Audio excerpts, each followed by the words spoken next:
আমাদের বাংলাদেশে কিছু আলেম ওলামারা রয়েছে যারা এই মিলাদটাকে মেনে নিতে পারে না।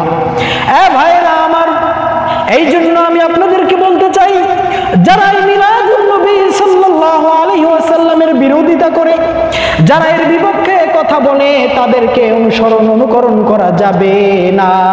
তাদের বিপরীত থেকে আমরা যারা নবীর সুন্নাতকে মানি, নবীকে যারা অনুসরণ করি, নবীর সুন্নাতকে যারা মানি, যারা আমরা নবীর পথে চলি, তাদেরকে অনুসরণ করতে হবে, যাতে করে নবীর সাথে ভালোবাসা অর্জন করা যায়। কেননা নবী যে ডাক দিয়ে বলেন, মান আহাব্বা সুন্নতি ফাকাদ আহাব্বানি ওয়া মান আহাব্বানি কানা মাই ফিল জান্নাহ।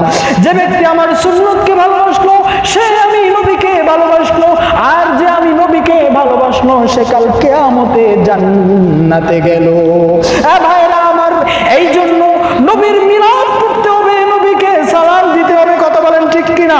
নবীর সামনে দরুদ ও সালাম পেশ করতে হবে, নবীকে ভালোবাসতে হবে, তাহলেই কাল কিয়ামতে আমরা জান্নাতে যেতে পারবো।